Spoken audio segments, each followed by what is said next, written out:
Hello, my dear students. I welcome you all to today's lecture.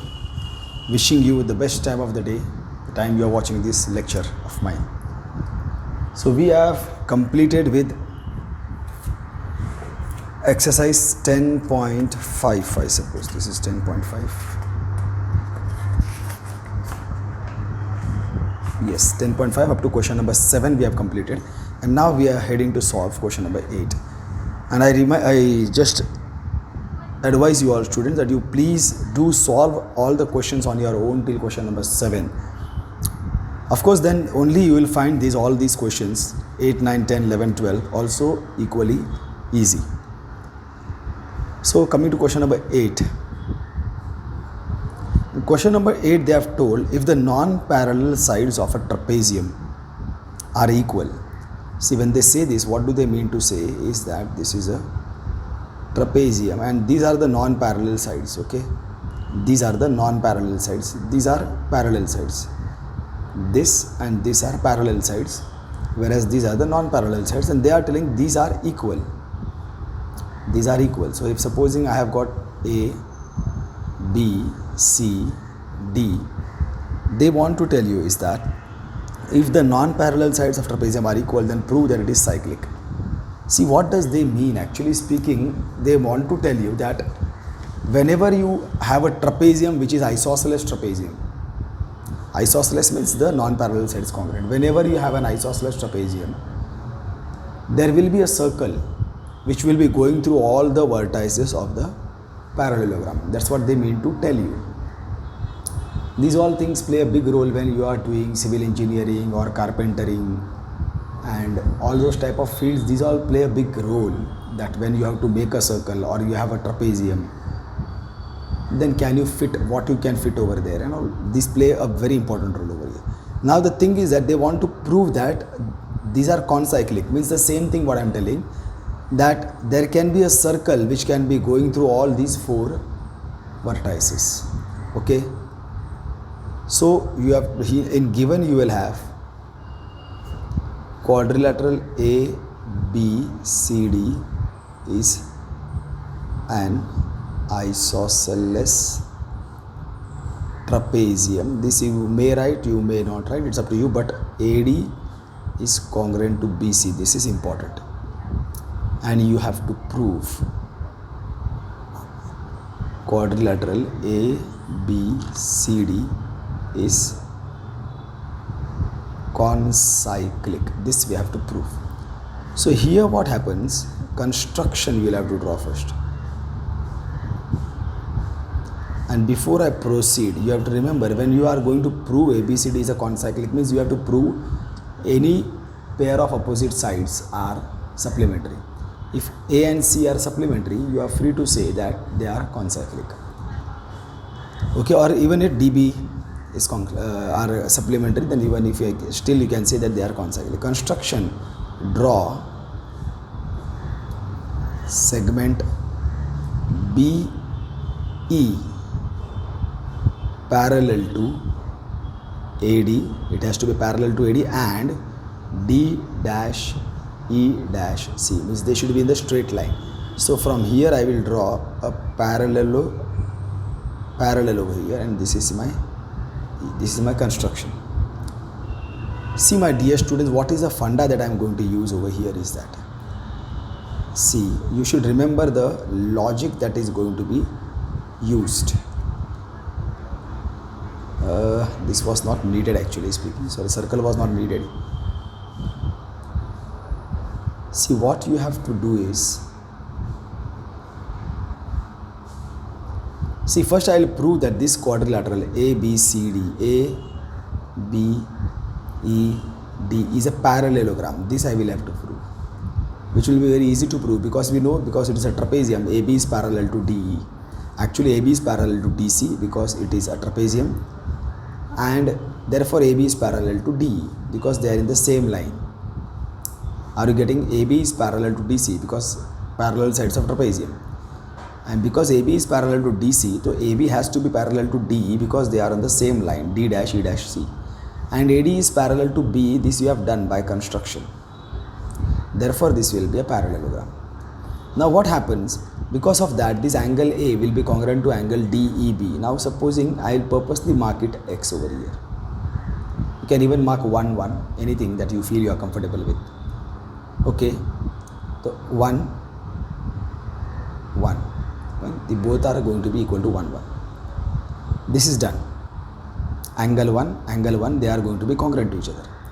Now what happens? See, because this is a parallelogram, so AD is congruent to B, opposite sides of a parallelogram. AD is congruent to B, and also because AD is congruent to BC, this is given. Therefore, these two will be congruent now. And the moment these two is congruent, that means these base angles will be congruent. Let them be angle 2, angle 2. This you have to understand. What you have got now, these both are angle 1, 1 and these both are angle 2, 2.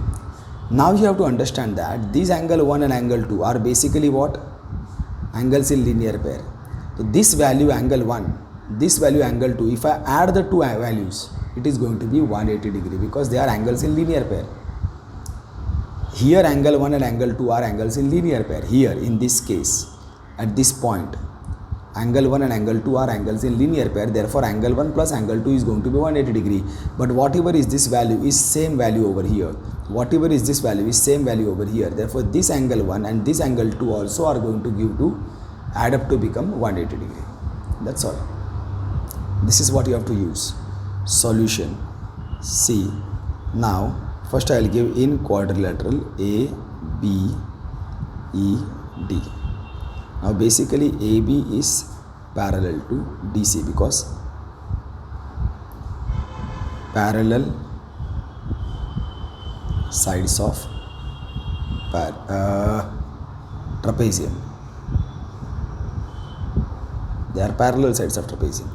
Therefore, AB will be actually parallel to DE because D and E and C are on the same line. AD is parallel to BE because by construction, I have constructed them like this.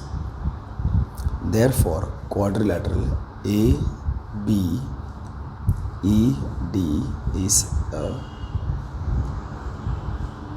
parallelogram. Now this is the parallelogram. Therefore, now we will tell one by one. First I will have to treat the angles. Angle DAB, angle DAB. Angle DAB is congruent to angle BED because opposite angles of parallelogram. Fine, this is done. You can also tell let angle, because this is very easy to understand, be equal to angle BED be equal to angle 1.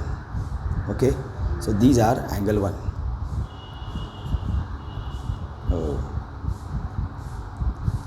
That's done. Also, AD is congruent to B because now they are opposite angles of parallelogram. But AD is also congruent to BC. This is basically given.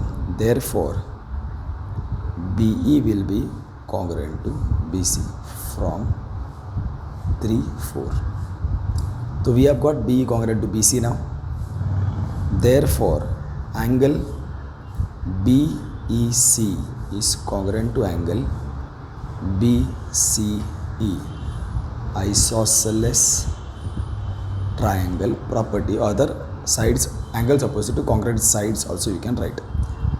Let angle BEC be equal to angle BCE be equal to angle 2. Fine. Now we are coming to next topic, but angle BED BED plus angle BEC is equal to 180 degrees. Angles in linear pair.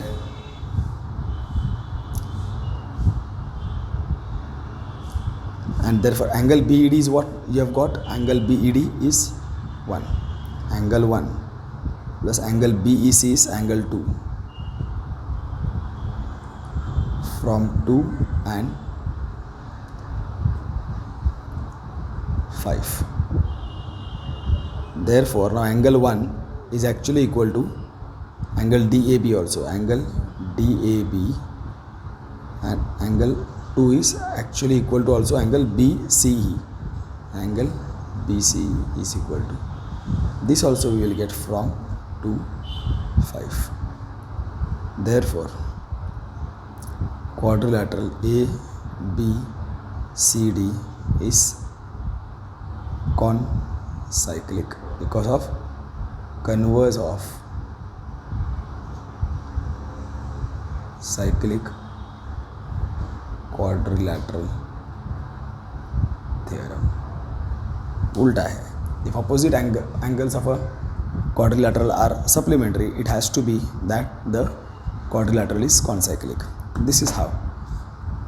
First understand this concept, whatever explanation has been done over here. If you have understood this properly, whatever I have explained over here, only then you will be able to think properly along this and present this properly. Okay, first understand this part again and again. Okay, now let's go to question number 9. Question number 9, the diagram looks really very scary. What they have, two circles intersects at 2 points B and C. So there is one larger circle compared to the other one, and there is one smaller circle compared to the other one. They intersect at B and C. Through B, two line segments ABD,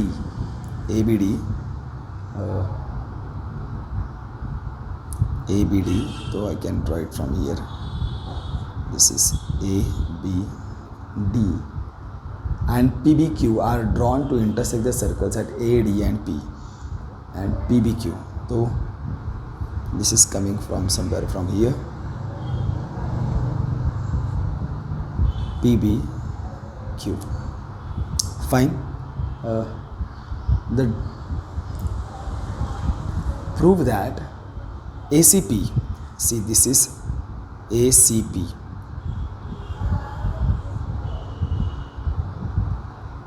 Is congruent to angle QCD. See, if you think like this everything, then it is definitely going to be a complex thing for you to understand. You should actually think in slightly faint way.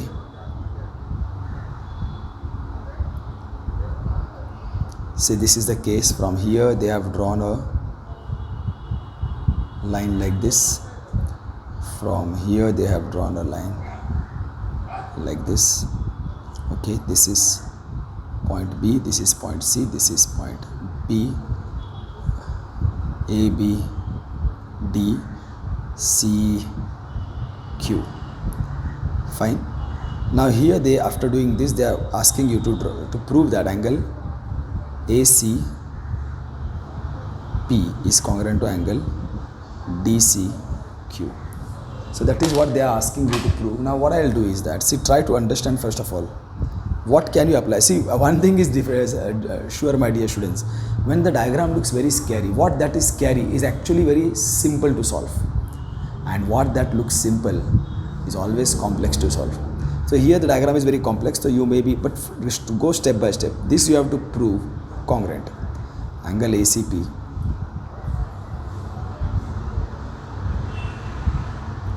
is congruent to angle QCD.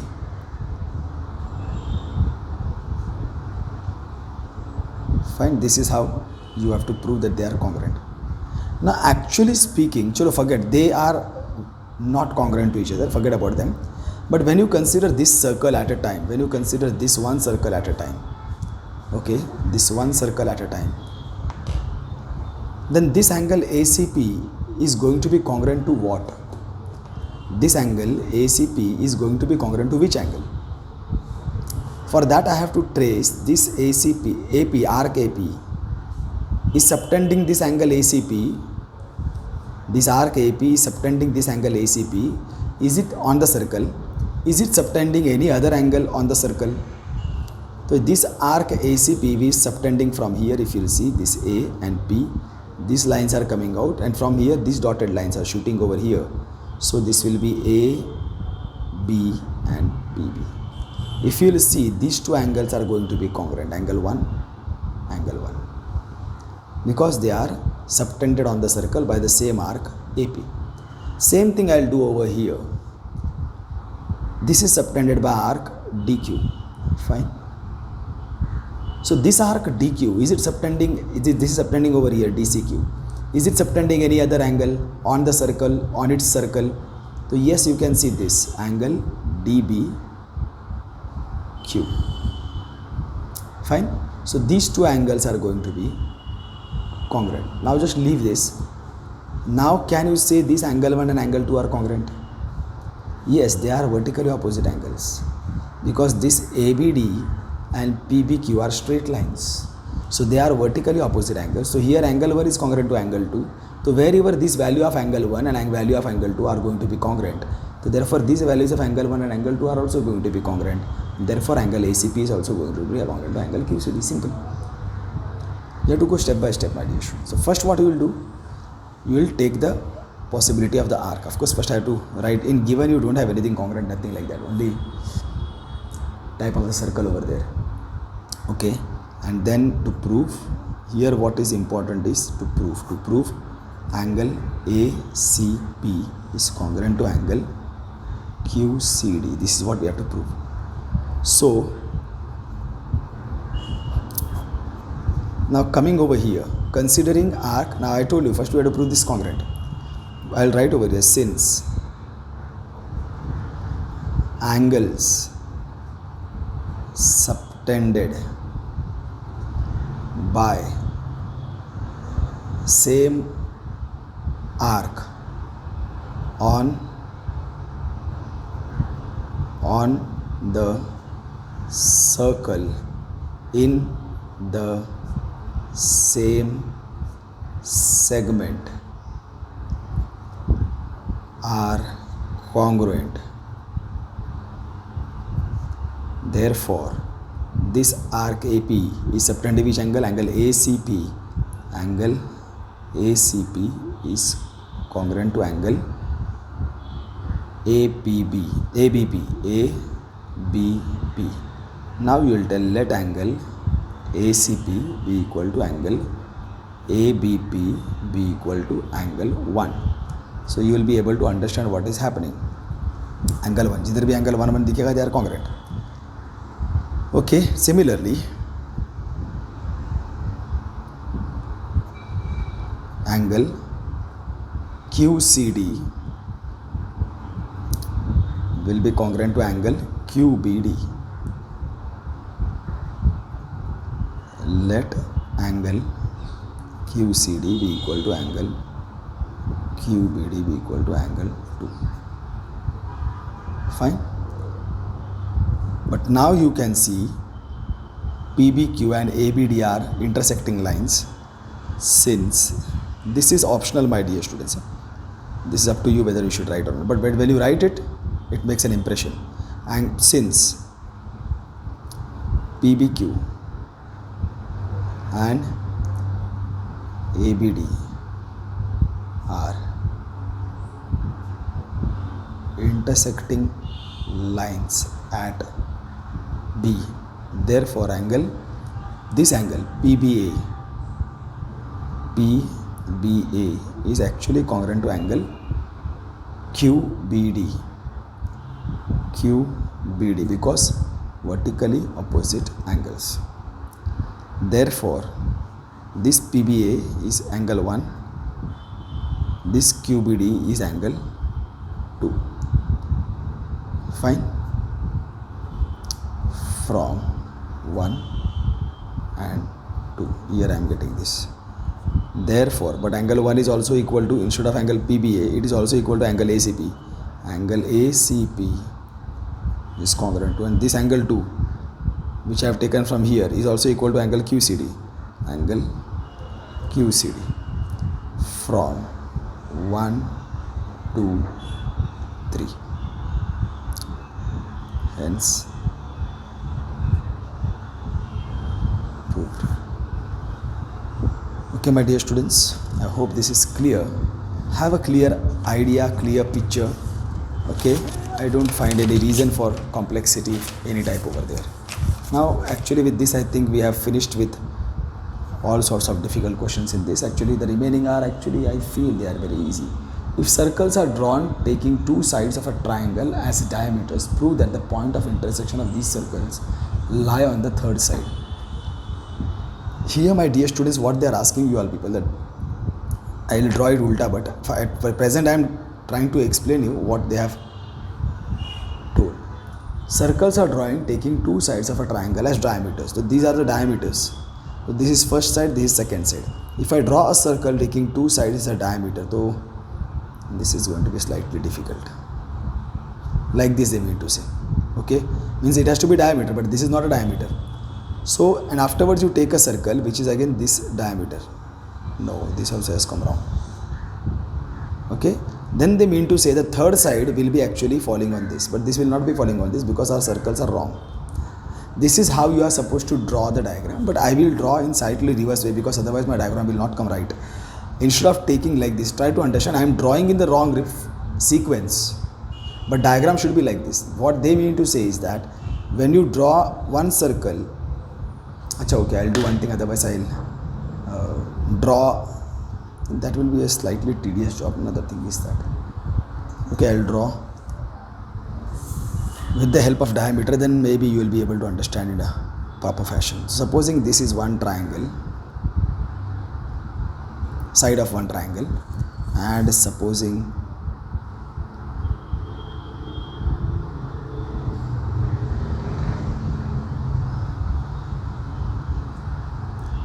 this is the side of the second triangle, second side of a triangle, and now I am drawing this. Purposely I am taking measurements according to my convenience. And now they mean to say that if supposing I have to draw a circle with this diameter, this one side is a diameter, so what I will do, I will have to draw it like this. So something of this sort, somewhere over here, like this they are asking me to draw. Fine. So I am drawing this circle, first circle, where this first side is the diameter. Fine.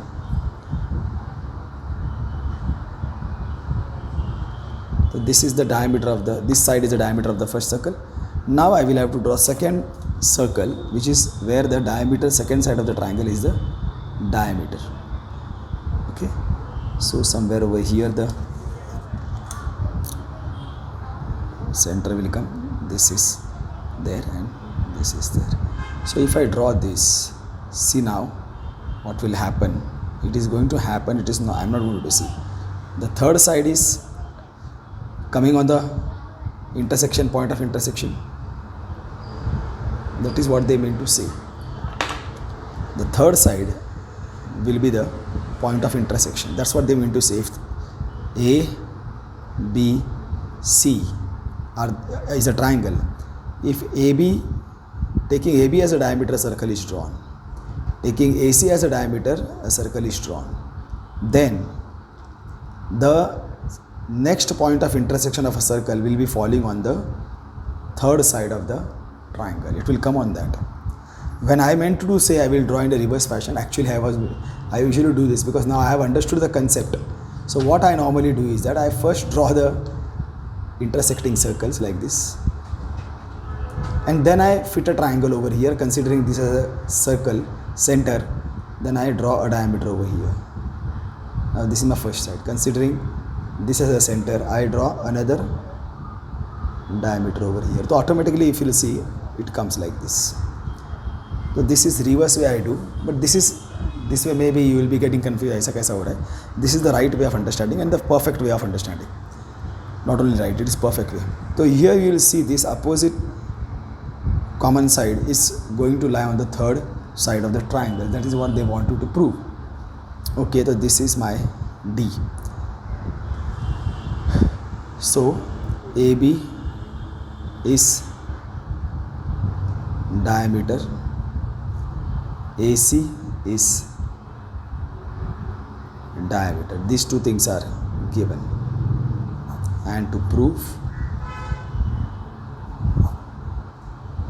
D lies on BC. Here what will happen? I will have to connect AD.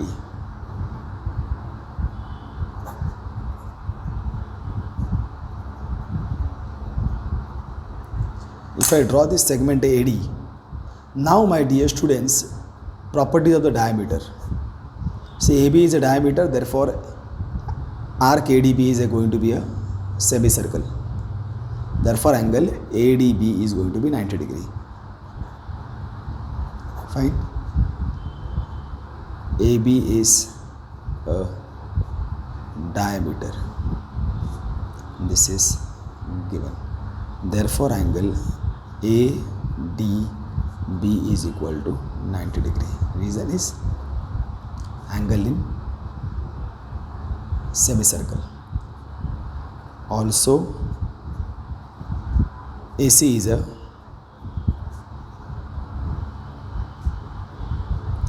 diameter, therefore angle diameter, therefore angle ADC is equal to 90 degree.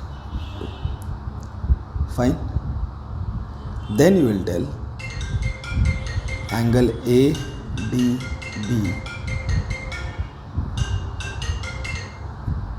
plus angle ADC is going to be equal to 90 degree plus 90 degree from 1 and 2. Angle ADB plus angle ADC is equal to 180 degree. Okay, this we have got. This we have not proved. This we have got. Therefore, angle ADB and angle ADC are angles in linear pair because they are forming 180 degree. This you have got. You have proved that their sum is going to be 180 degree. Therefore, these two angles are angles in linear pair. Therefore, they form a straight line, which is that line BC with point D on BC. Therefore D lies on BC. Hence proved. Simple. Okay, my dear students, this also is very simple. Now going to question number 11.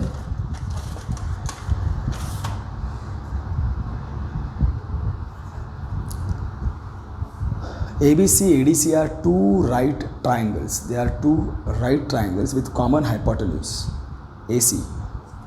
Prove that angle CAD is equal to angle CBD. Okay. This is very ABC and ADC are two right triangles. ABC, ADC. So this is something different. Basically, what is happening is that A and C are common points, B and D are different points. So we can consider here A, C are common points. Okay, they are two right triangles. So actually speaking, my dear students, if they are going to make a 90 degree over here like this,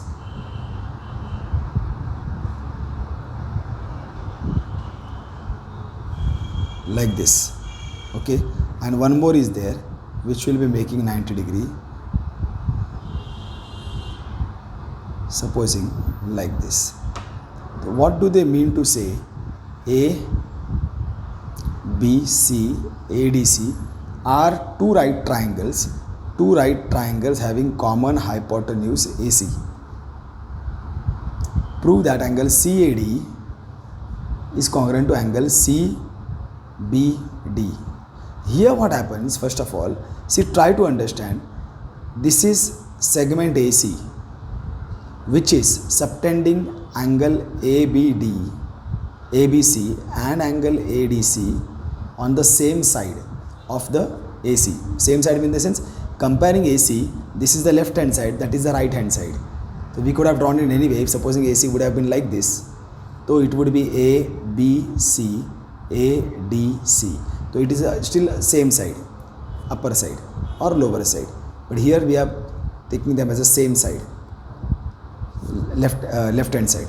So because AC is subtending right angles ABD and ADC on the same side, therefore even if they are on the, therefore this quadrilateral ABDC has to be concyclic, my dear students.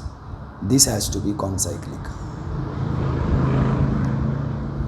This has to be concyclic, because then only it means that AC is the diameter and B and D are the points on the circle. Therefore AC being a diameter is subtending 90 degree over here. It is like this. And if this is the case, now what CAD? CAD is this one. Okay. See now, CD is subtending this. Arc CD is subtending this angle. Which is the other angle that can subtend is this.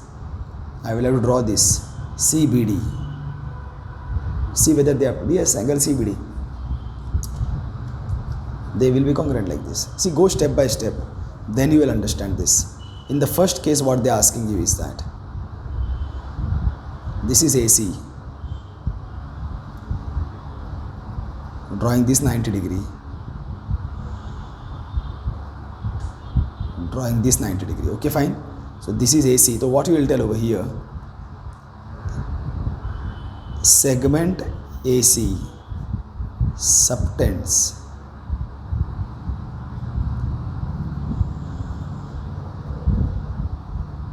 right angle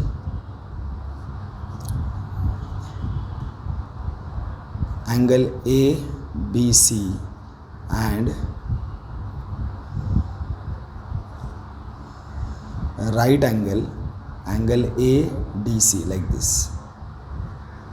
ABC and ADC.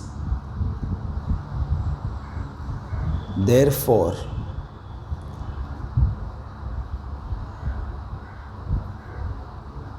considering AC as diameter, arc ABC forms a semicircle. Therefore quadrilateral ABDC are concyclic. So that means I will be able to draw a circle like this. Try to understand where you are going. Go with the flow. Now here we have to prove what? Angle CAD. This is angle CAD. Subtended by, I will purposely take DC. You can even take segment DC or chord DC. Chord DC. Chord DC subtending angle DAC and angle DB. Since angles subtended by same chord on the circle in the same segment are congruent. Therefore angle DAC or CAD is congruent to angle CBD. Hence proved. Now going to question number 12, which is even more simple. Prove that cyclic parallelogram is a rectangle. We have actually proved some other thing. To prove cyclic parallelogram is a rectangle. So you actually, basically what they mean to say is that you can't draw a normal parallelogram. When you will try to draw a normal parallelogram, it will be basically a rectangle only. Cyclic parallelogram, A, B, C, D. Here, when given, you will have quadrilateral A, B, C, D is a cyclic parallelogram. To prove, quadrilateral A, B, C, D is a rectangle. Proof, ABCD is a rectangle. So here we have got, first of all, quadrilateral ABCD is a parallelogram. Therefore angle A is congruent to angle C. Fine, this angle and this angle are congruent. Opposite angles of parallelogram. But quadrilateral ABCD is cyclic. Therefore angle A plus angle C is equal to 180 degree. Opposite angles of cyclic quadrilateral are supplementary. This will be congruent to angle A is equal to 180 degree. Therefore angle A, this is 1 is equal to 180 upon 2. Angle A and even angle C both are 90 degree. Similarly, what will happen? We can prove angle B is congruent to angle D is equal to 90 degree. Therefore quadrilateral ABCD is a rectangle because each angle is 90 degree. Okay, my dear students. So with this we have finished chapter circle. Congratulations. So revise these questions all very soon and very fast, my dear students. You have to prepare for your exams also. Okay. So with this I finish this chapter. Stay home, stay safe, and most importantly, stay happy, my dear students. See you all soon. Bye. Love you all.